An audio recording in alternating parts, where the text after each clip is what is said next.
আসসালামু আলাইকুম। ব্যাচেলর বাসায় হচ্ছে আজকে ভর্তা করবো, সেটা হচ্ছে বেগুন ভর্তা, কিন্তু এটা পুড়ে নয় অথবা সিদ্ধ করে নয়, এটা অন্যটা স্টাইল হচ্ছে ভর্তা করবো। এই জন্য বেগুনকে আমি একটু বড় করে কেটে নিয়েছিলাম। এরপরে রসুন, পেঁয়াজ আর মরিচ দিয়ে দিলাম।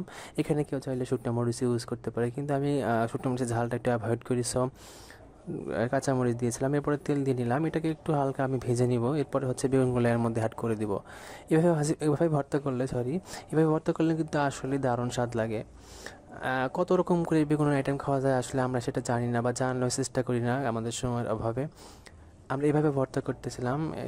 বেগুনটা দিয়ে এরপরে লবণ হলুদ দিয়ে এটাকে হচ্ছে আমি হালকা আঁচে রেখে দিব। কোনো প্রকারের পানি অ্যাড করব না, যাতে হচ্ছে বেশি পানি পানি না হয়ে যায়। এরপরে একটু হালকা আমি সজের গুঁড়া দিয়েছিলাম, যাতে স্মেলটা ভালো আসে। যেহেতু এক হাতে ফোন চলে, এক হাত দিয়ে নাড়তেছিলাম, সো একটু কাঁপাকাঁপি করতেছিল। এরপর এটাকে ভালোভাবে আমি মিক্সড করে নিচ্ছিলাম আসলে।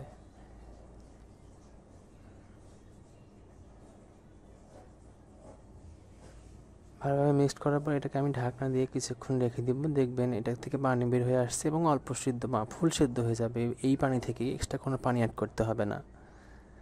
এই তো দেখেন, এক্সট্রা পানি অ্যাড করতে হয়নি, কত পানি বের হয়ে গেছে এটা থেকে। এভাবে নাড়তে নাড়তে একদম ভর্তা হয়ে যাবে। এখানে আর কোনো কিছু অ্যাড করতে হবে না। হ্যাঁ, কেউ চাইলে একটু সরিষার তেল, খাঁটি সরিষার তেল সেটা ইউজ করতে পারে, কিন্তু আমি যেহেতু এভাবে বেশি তেল দিয়েছিলাম, সো আর আমার তেল অ্যাড করতে প্রয়োজন হয়নি। এটা এক প্রকারের টেস্ট। একটা আছে সিদ্ধ করে ভর্তা, সেটা এক প্রকারের টেস্ট। আবার একটা আছে পুরি ভর্তা, সেটা অন্য রকমের টেস্ট। বেগুন দিয়ে আসলে হাজার রকমের আইটেম করা যায়, আমরা আসলে করি না, বা করলেও আসলে সময় থাকে না আমাদের।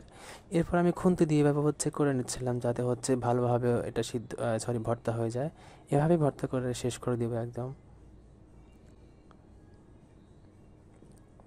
এখানে কোনো হাতে আমি ইউজ করি নাই, জাস্ট খুন্তি দিয়ে এভাবেই করতেছিলাম। এটা ভর্তা টাইপের হয়ে যাচ্ছিল। কেউ চাইলে আসলে এর মধ্যে শুকনো মরিচ অথবা তেল বা কাঁচা পেঁয়াজ পরে অ্যাড করতে পারে, কিন্তু ওগুলো অ্যাড করি না আসলে। এটার একরকম স্মেল বা একরকম স্বাদ থাকবে, ওগুলো একরকম স্বাদ থাকবে আসলে। এটা কেউ একবার করে খাবেন, বেশি কিন্তু মশলা অ্যাড করা হয়নি। আমি এরপর টেস্ট করলাম লবণ ঠিক আছে কিনা। এই তো আমার ফাইনাল আউটপুট আসলে। লবণ ঠিক না থাকলে লবণ প্লাস হালকা একটু তেল দিয়ে নিলে আমাদের বেগুন ভর্তা রেডি। আসসালামু আলাইকুম।